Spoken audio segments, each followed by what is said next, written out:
तो देखेंगे दोस्तों, अभी जो हम उदाहरण 1 बताए थे उस पर ही आधारित है एक्सरसाइज 8.1 का फर्स्ट क्वेश्चन। क्वेश्चन जो हमें कह रहा है कि एबीसी एक समकोण त्रिभुज है जिसका कोण 20 समकोण है, ठीक है। जिसमें कह रहा है कि AB बराबर 24 सेंटीमीटर एवं BC बराबर 7 सेंटीमीटर है, तो निम्नलिखित का मान ज्ञात करें, ठीक है। किसका मान निकालना है? तो sine A, cos A, sine C, cos C। तो सबसे पहले हम क्या करेंगे, एक समकोण त्रिभुज को बनाएंगे। किसको बनाएंगे? एक समकोण त्रिभुज। यदि समकोण त्रिभुज हम बनाते हैं, ध्यान देंगे, यदि यहाँ पे समकोण त्रिभुज बनाते हैं तो समकोण त्रिभुज में क्या करेंगे, कोण B को समकोण कर देंगे। कोण B को क्या कर देंगे? समकोण कर देंगे। ये हो गया C और ये हो गया A। तो हमें याद रखिएगा, हमें AB बराबर 24 सेंटीमीटर दिया गया है, 24 सेंटीमीटर दिया गया है, BC बराबर 7 सेंटीमीटर दिया गया था। कि निकालेंगे क्या? तो AC, और AC को हम लोग क्या बोलते हैं? कर्ण। कर्ण को इंग्लिश में बोलते हैं हाइपोटेनस, यानी H से दिखाते हैं। तो ध्यान दीजिएगा, हम ये भी बताए थे आप लोगों को कि एक समकोण त्रिभुज में कोई दो कंडीशन देता है, कभी लंब देगा आधार देगा तो कर्ण निकालना पड़ेगा, कभी कर्ण लंब देगा तो आधार निकालना पड़ेगा, इसी अकॉर्डिंग क्वेश्चन देगा। तो हमें इसमें जो कह रहा है कि स्पष्ट है कि लंब और कर आधार पता है, लंब और आधार पता है, तो क्या निकालेंगे? कर्ण निकालेंगे। तो लिखेंगे अब समकोण त्रिभुज, समकोण त्रिभुज एबीसी में, समकोण त्रिभुज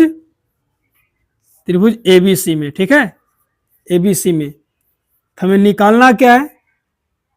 कर्ण। क्या निकालना है? कर्ण। तो यहां पर जो हम लिखेंगे बाबू, ध्यान देंगे, लिखेंगे कर्ण ए स्क्वायर बराबर जो हमारा होता है वह होता है लंब ए स्क्वायर। क्या होता है? लंब ए स्क्वायर जोड़ आधार ए स्क्वायर, लंब ए स्क्वायर जोड़ आधार ए स्क्वायर। सबका पहले नाम रखिए, कर्ण का नाम रखते हैं, तो कर्ण हमारा हो जाएगा AC, AC का स्क्वायर बराबर लंब, लंब का नाम रखेंगे तो लंब हमारा हो जाएगा AB, तो AB का स्क्वायर। अगला देखेंगे आधार, आधार BC हो गया, आधार क्या हो गया? BC। तो देखिएगा AB और BC का मान पता है, AB और BC का मान पता है, तो क्या करेंगे यहाँ पे, ए स्क्वायर को पहले रूट में रख दो, रूट में रख दिए, रूट में रख दिए तो हमारा हो गया AB square plus BC square. तो यह भी हमको देखना पड़ेगा यहाँ पे कि AB क्या है, क्या दिया गया है। AB बराबर दिया गया है 24। क्या दिया गया है? 24। 24 का स्क्वायर प्लस 7 का स्क्वायर, 24 का स्क्वायर 576 होता है और 7 का स्क्वायर 49 होता है।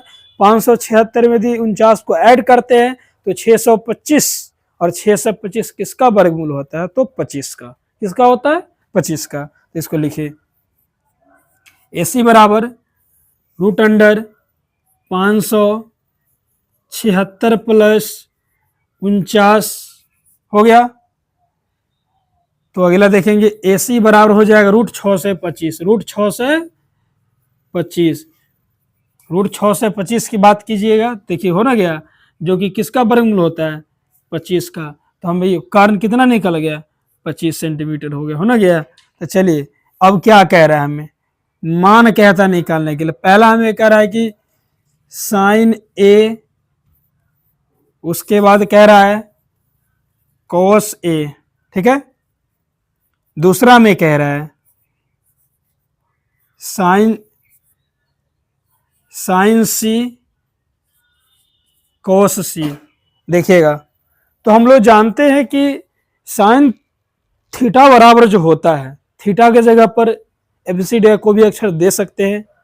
तो हम लोग जो जानते हैं कि साइन थीटा बराबर जो होता है वो लंब बटा कर्ण होता है। क्या होता है? लंब बटा कर्ण।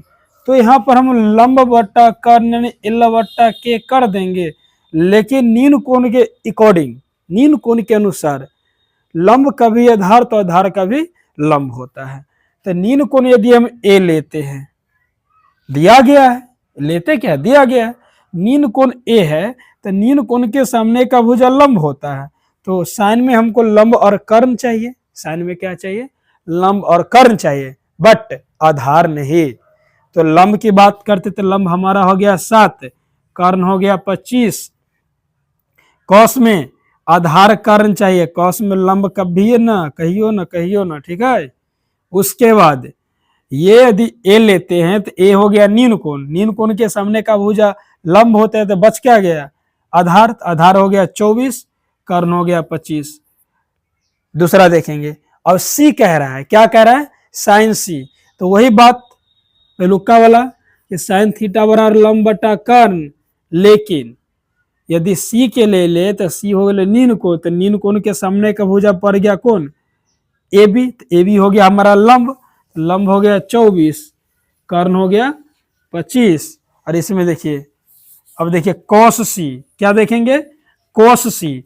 तो कॉस सी तो आधार बटा कर्ण होता है ना हो, तो सी लिए तो सी हो गया हमारा नीन कोण, तो नीन कोण के सामने का भुजा लंब, कॉस में लंब नहीं आता है, आधार और कर्ण। यदि लंब ए बी हो गया तो आधार हमारा बी सी हो जाएगा, तो लिखेंगे ए बटा के यानी 7/25। देखिए यही हमारा आंसर हो गया।